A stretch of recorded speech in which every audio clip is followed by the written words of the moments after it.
Hi everybody. I think I need to give people an explanation. I've had a lot of weird experiences in my long life which have influenced me a lot. I've always known my musical ability and technical skills are limited. The reason is I've never had any musical lessons at all. I've just picked things up myself and learnt them and sang along because I wanted to make music for myself, for fun. And that's what I've done. It's a fantastic experience. And I've uploaded the music onto YouTube because it's somewhere where I can store all the songs, all the music I've done.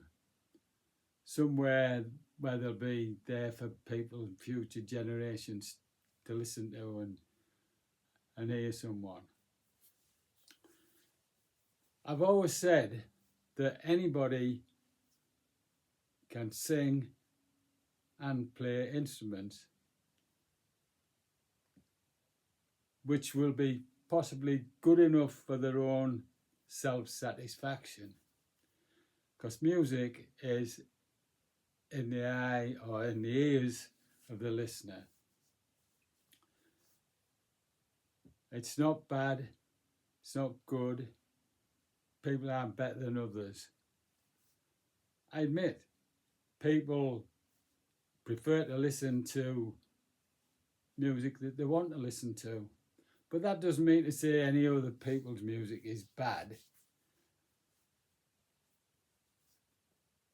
I mean, like I've said before, I remember Bob Dylan springing on the scene in the 60s.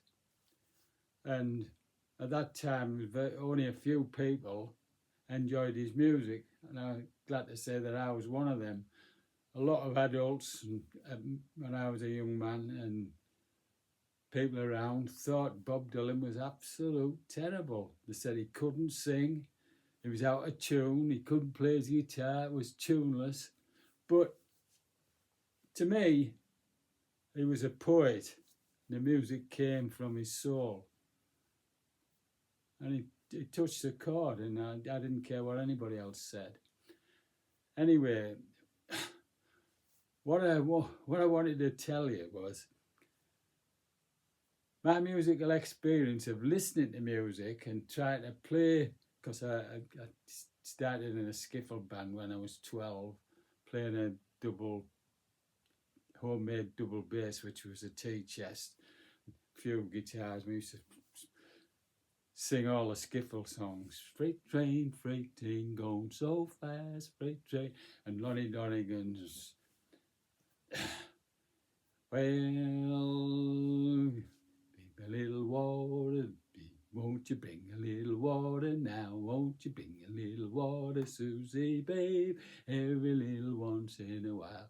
There was all the primitive skiffle songs. We used to sing them. And then we got into the rock and roll songs, all the famous 60s, 50s, 60s rock and roll, up to the early 60s. The last band that I followed into adulthood was the Beatles, who I thought were absolutely fantastic.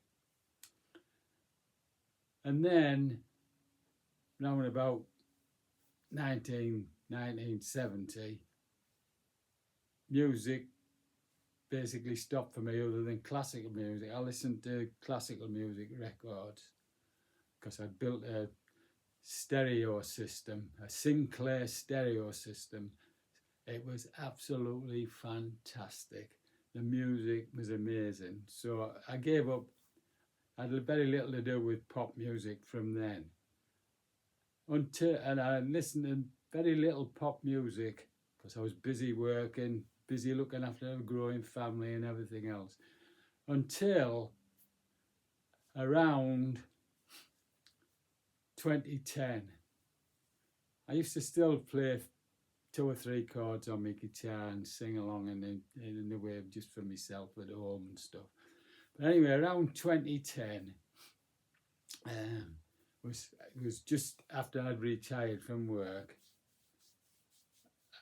I got interested in some open mic nights. I went to some open mic shows and I started singing songs. I mean, I knew they weren't what you would call, it wasn't what you'd call class, but I enjoyed it. It was a great night's entertainment. I loved it. And being amongst people with similar views and similar ideas was absolutely fantastic.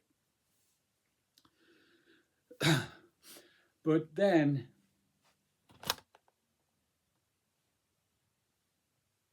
I started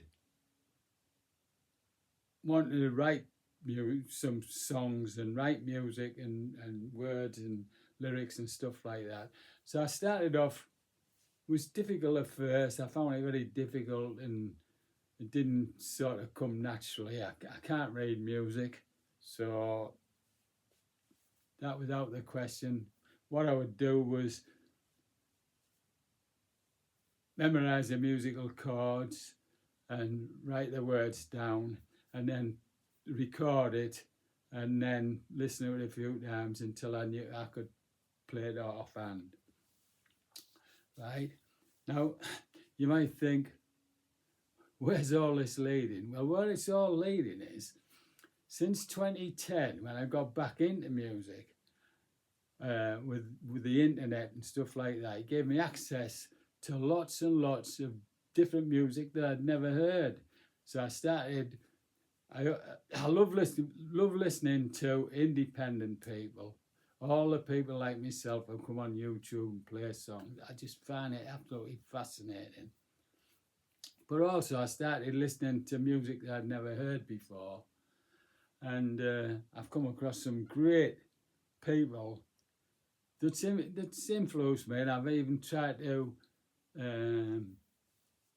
not copy the work, but actually play some of the work in my own inimitable style, and hope somebody might like what I'm doing.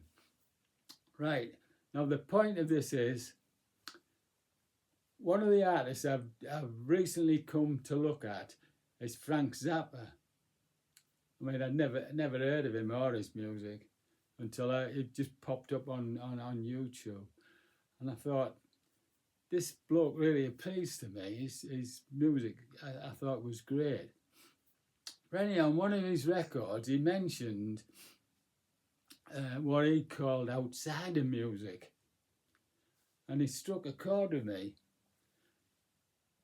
He mentioned people who've never had any musical education, who play music straight from the heart to set how they fancy it feels. And he mentioned a group called the Shags. So I found them on YouTube and listened to them, and then I realised what he meant by outsider music, and I've come to the conclusion that's what I am, an outsider musician. So I just wanted people to know that I consider myself an outsider, and I'll still continue posting music with one aim in mind.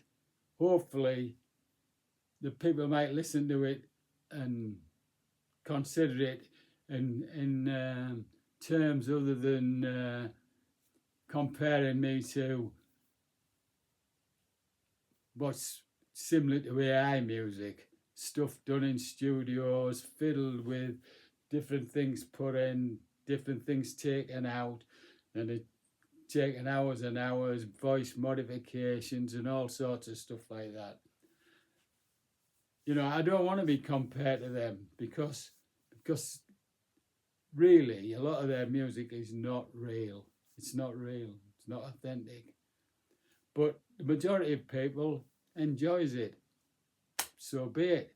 That's what they want. You know, it's there for everybody. Anyway, thanks for listening.